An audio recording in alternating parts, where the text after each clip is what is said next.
order to support UyghurMan in our endeavors to produce the best content, please consider subscribing to our Patreon.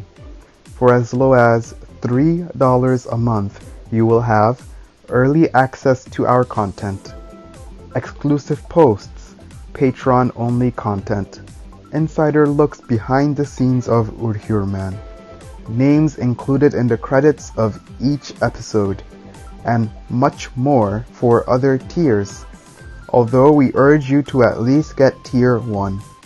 For those who are more generous, we have a Tier 2 and Tier 3, which include everything mentioned in Tier 1 and a few more benefits.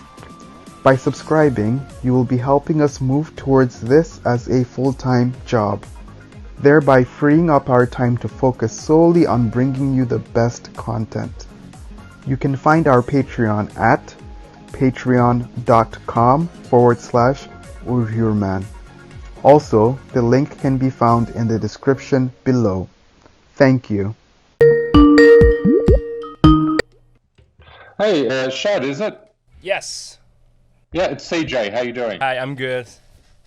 That's good. Good. Thanks for speaking with me, and also thanks for reaching out to Byline Times. My pleasure. Yeah, cool. You're at Los Angeles, are you? No, San Francisco. Oh, okay. You're up the Bay Area. Yeah, I lived in Southern California for a long time, but I just moved back to Australia at the beginning of this year. Oh. So, how are you coping with all the smoke from the fires? I was working outside like last week, and then I stopped because of the so ashy outside. I just I just can't step out. Now it's coming better. The sky getting clear. Glad. Yeah, when we first moved to Australia in Melbourne, we had the same situation. We had the fires happening here in Australia, and for about 3 or 4 days, you couldn't go outside. The smoke was too bad. We'll probably just we'll run for about 15 minutes. I'm certainly very interested in learning about the story of Miradil Hasan, who you've obviously been in contact with. Yes. I'm ready for any question, and yes, we published a lot of article about him, and we made a video. We try to keep reporting him till we let the world know about him. Yeah, great, fantastic. Well, hopefully we can help. Alrighty, I'm just finalizing my setup here, and we should be ready to go in about 3 seconds. All right, let's start. Okay, sure. And I'm saying your name correctly, Shad? Yes, you can call me Shad. That's my short name for Shadman, actually. Okay, great. All right, here we go. 3, 2, 1.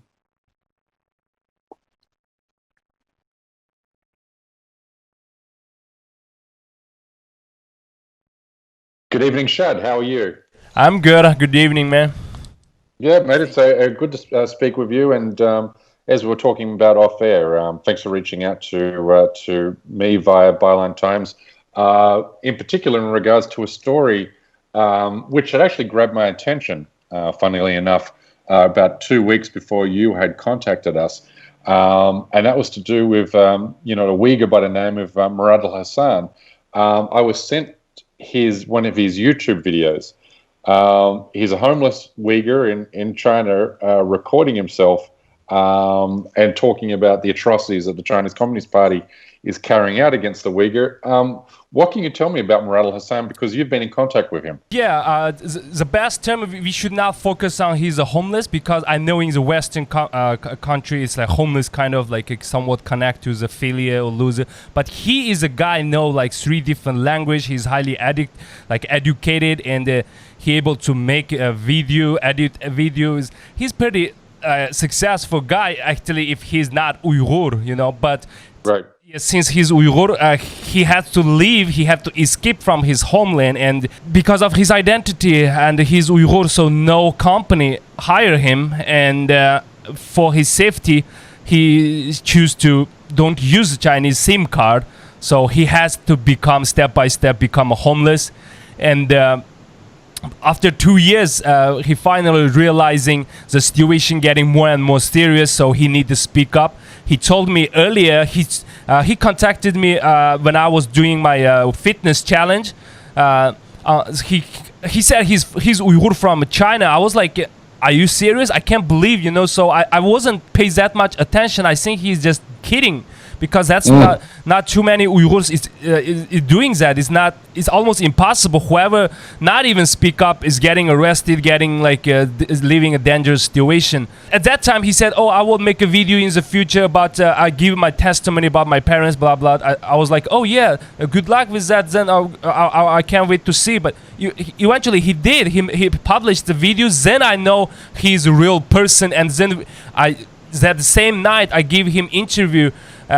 And then on my YouTube channel, Uyghur Man YouTube channel, and then I said, "Are you ready? Are you serious? You're gonna be in trouble if you do such a testimony inside of China, because of the fear. A lot of Uyghurs outside China also not that brave enough to talk about what's going on, what China is doing to us." That's amazing, and that's how that guy inspiring me and my team. My team is a Justice Believer group. I tried to check how many real Justice Believers. He's the first real one, and lost our member already. So that's make me think a lot. Am I doing that serious and that dangerous stuff, or what should I continue? During the interview, I asked him, "What do you exactly want? What can I do for you?" His only answer is, "Please spread my voice to the world and let the world know about what's going on. Let more and more people know about it." And then, after he arrested, he disappeared. We got journalists from the Free Radio Asia. Just contact with the information he provided on his testimony. They called the local cops, community Chinese officers. It's proof. Everything he said is right. He has a mother exactly same name as he mentioned, and his mother got a woman stabilized surgery. Everything matched. I made another video about that. That's why I tried to contact more and more media to report his story, and I'm really glad you reply me, and I'm here now. Yeah, terrific. I mean, his situation, he left Xinjiang or what was East Turkestan or Uyghurstan, whichever way you want to refer it, but he left his home 2 years ago, so he's been on the run for 2 years. What about his family? What is the status of his family? From 2018, since he stopped taking out his phone card, SIM card, he had no idea about what's going on with his parents. But before he left, he realized his mother got that surgery called the woman stabilized surgery, and he saw the concentration camp. But from the call of the journalist to his community, we figured out his mother always say he miss his son. His son disappeared for 2 years. He had no contact. Wow. Yeah. And so how is he? How is he surviving? I mean, I asked him about it. He said there's since we're Muslim, we only eat halal food, but there's some Hui Muslim restaurant. I also, a lot of Chinese know, everywhere there's a halal Hui Muslim restaurant. Sometimes they give him a free meal because this is part of our religion. So. But he told me most of the time he eats 1 meal a day, and sometimes he can able to get 2 meals, but can't be more than that. And most of the time he sit and sleep in the KFC, and sometimes he got kicked out. But just take a nap 1 hour, 2 hour, and keep moving like that. He have a bicycle to keep moving around, and he have a phone without any phone card. So. That's how he used the VPN to get the public internet and just search online and see what's going on outside. Eventually, he made a video and published it on YouTube. After 3 days, he got arrested. Okay, so he has been arrested now. September 5th, the last message I got from him is what we were talking about. Because of I started report him, so a lot of Uyghurs among our community start to get really curious because this such an unbelievable, a brave, fearless Uyghur. So everyone really want to know is that he's right or not. So I tried to set up him with our community for the Q&A. A question and answer on my live stream. He said, all right, I will be there as usual, because he always come to see my streams. But that day he didn't show up. I will start worrying about him. Second day he didn't show up. Third day he didn't show up. Then I feel like, okay, that time I still not confirm, can't say 100% he got arrested, but in my side, in my heart, I feel like, yeah, Chinese communists definitely start searching him. And from the Free Radio Asia journalist phone call with his hometown, what we got, actually he got arrested. And this right. And so, I mean, it's just it's a startling example of how effective China's surveillance technology is in China, because, I mean, he was only posting these videos on YouTube only recently, and the Chinese authorities, I mean, in a country of 1.4 billion people, they found him very quickly. We were worried about him. I asked him similar question. I said, how you surviving from those technology? He told me since coronavirus, like everywhere now, like people has to wear the masks. That's why like it's better. He told me he might longest survive, like not gonna be more than 3 months, but actually he just got in 3 days. Right. Yeah. And you know, you've been following the situation closely with what is happening in that part of China, or I don't know. I know you would only be speculating, but you know, what fate would await him? I mean, certainly he would be sent back to Xinjiang, I would imagine, and put in one of these internment camps, if not prison. Oh yeah, definitely. He gonna be the really serious like punishment. I mean, regular person like with a beard, like with a scarf, can take into the concentration camp for sentence couple years. You can see he already becomes a top list enemy for Chinese Communist Party. Here's another story. Right after I reported him, couple days later, like before he, right, I think the same day after he got arrested. He disappeared. My sister called me with like begging me, crying. Like I also posted on my YouTube.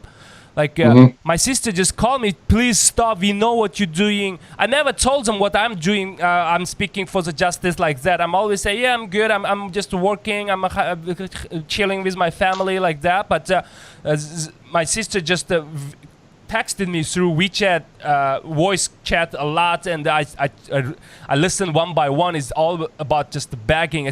She's saying, please, thinking about my parents, our parents, me, and I have 2 daughters. Please don't do that. And she's like really begging me, screaming, crying. That moment I was like hesitated for a couple seconds. What should I do? Then I was like, okay, I don't care anymore. I can't. I have to report this too. I posted on my YouTube as well. See, you can see this. He's a real person, and the Chinese Communist Party really tried to silence whoever is speaking up for him. Yeah, I mean, the first time I saw, I believe I only saw the one video, and I think it went for about half an hour or 40 minutes. And when I first saw it, I couldn't believe it that here was video coming out from within China's border of a Uyghur man testifying about what's happening to his people. I mean, this kind of material is almost impossible to get. Yes, that's why, like, even among us, like, we kind of like, hold on, what's going on? A lot of people try to be silent, but some people try to saying, oh, he might not a real person, he might just. But I was like, from the beginning, he was following me. When I'm doing fitness, he gave me inspiration. Like, I was not fully believe he's from China at that time, but I'm kind of like trust him a little bit. And then after I saw his videos, then I was like, okay, this guy definitely real. And his first video is about, in Uyghur language, he basically saying, be fearless, be fearless. If we still scared to speak up for our parents or for our freedom, we gonna eventually get wiped out from the world, from the earth. That shocked me too. That's inspiring me a lot. That's totally right, and definitely agree. So that gave me power, and my group is these days getting more and more active now. Even though my parents get surrounded, like my sister begging me, I can't care that much because of it is really serious moment for Uyghurs. Yeah, I mean, what about you? You obviously moved to, I was just reading a little bit of background on yourself, and you obviously moved to the United States and to do postgraduate study, and I presume you've been living in the United States a long time now. But do you have family members who remained? And yes and no, not my direct families, not my parent, my father, my mother. I know my father, my mother, and my sister is fine, but I got every time I ask my other family, my father are all every time kind of mad. He kind of, this is sensitive topic. I'm not allowed to ask. That's why I only just want to know, are they okay? Are they okay? But from some information I got, like two of my friend I know only, like I have a lot of friends, but I only get information of two of them get taken to the concentration camp, and two of my uncle taken to the concentration camp. I know one of them got released after 1 year because I saw his picture. No video call when I was when he was next to my father. He just shows a screen to my uncle. He become extremely skinny, and he is a religious guy. That's why he used to have a little beard. I was like, I didn't even realize he might taken to the concentration camp and released recently. I just joking and asking him, "Oh, where's your beard? You look funny." Like he said, "Oh, I went to study for 1 year. That's why." Then I know because we're talking through the WeChat. They can't talk that much, so they just say that's a scoop as a code, I understand. Oh, that's why. And another of my uncle who has 3 kids. With his wife, also taken to the concentration camp. I have no idea where he is now. I don't know. Maybe he got released or not, but that's all I know. And my sister's husband and also is working somewhere, can't even come back to see their family. My sister their daughter can't see her father because of his working hard somewhere. I don't know. I'm not allowed to ask too much question about inside of what's going on. So to be clear, you're the only one from your family who lives in the United States. Yes. All of your family are back in East Turkestan. Yes, you're right. Right, and this must be. It's not like you're never going to be able to go back and visit them, right? Oh, never. Actually, I never participated anything about politics before because I have my own dream and I don't like because it's so hard to get figured this out for us. And I promised my parents I have to go back. They don't want me to go. When 2015 I tried to study for my master's. They worry about losing me, just what happening like now. I said I promise them I'll definitely come back and I won't involve anything politic. Trust me, I just go and see what's going on outside and learn some knowledge and come back, get a more better job. Since I can't get a fair job in my own land, even though I am studied Chinese school from 6 years old and I have 2 bachelor's degree, I didn't get a fair job like other my Chinese students. That's why I want to get better education and get a fair job. I finished 2017 December, but 2017 summer I went back and they took my passport that summer. They investigated me for 3 months and I almost cannot come back. And I know how serious it is. I saw all those cops, soldier actually, not cops, just driving around everywhere. It's like a war zone. I'm really scared, and they took my passport. And I was keep begging, I'm keep promising them, and I said, "Oh, I'm just regular student. I want to finish my last semester, and I will come back. Please, just to give my passport." And then they agreed, but they let me sign some paper, and they took my DNA. They record my voice again, just like every single Uyghur apply passport again. Eventually, I got my passport almost the same day with my flight ticket. And I come back, I kind of escaped from there, from my mind, in my mind. Then my father, my parents still wish they can see me one day, but for my safety, I can't go. No, I know you're doing your podcast and you're writing under a pseudonym, but you would be I imagine, automatically detained the moment you arrived back on Chinese soil. Not even step out from the airport, probably. That happened to me 2017. They just arrested me because I'm a Uyghurs. They just catch me, took my all baggage, like all my bag, and they check everything, ask me a bunch of questions. They check my phones, they checked my computer laptop with me, and they have some device just to plug in, and then everything just copied to their system. I saw them did, in front of me in the airport, the office, cop's office. And since I didn't involve anything that time, I don't even share anything because I'm scared. I'm really feared because of my parents. Everyone is in China. So even though while I'm doing my masters, I try to don't use Facebook because of all Facebook is about how's it doing bad things to us. It's really affecting my mood and make me depressed. So I try to don't think about it. Eventually, like the guy, like Miradil Hasan, inspiring me, and now I'm speaking up. I try to be fearless Uyghur like him. Yeah, I mean, it's just, the kind of activism that you're doing, and certainly the activism that Miradil was doing. I mean, he was risking his personal well-being and safety. But in doing what you're doing, you're also risking the well-being and safety of your family. It's a terrible potential price for any Uyghur, to speak out against China. Yes, that make me like I was at the first second. I was also, what should I do? Should I report him? But when someone comes to screaming for help from you, and you cannot thinking, okay, wait a second, I have my parents, I can't help you. That's not any human being or like as moral is not allow me to do that. That's why I mean, I have no choice to not report, and then since I'm already report, so I have to be more fearless and keep going.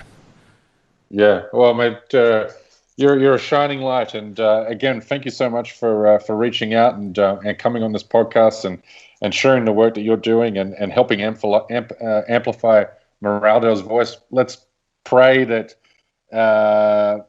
he's a terrible fate hasn't befallen upon him, and that somehow, by some chance, he comes out the other end of this unscathed. Yes. But Shad, thanks so much for your comments on the podcast today. Yes, thank you so much, Seiji. And if you guys want to know further information about Miradil Hasan, just follow my YouTube channel called Uyghur Man. Thank you so much. Yeah, no problem. Will do. Oh, mate, look forward to talking to you again one day soon. Okay, yeah, I can't wait to see that. Okay, thanks, Shad. You take care. You too. Bye. Cheers. Bye-bye. Bye-bye.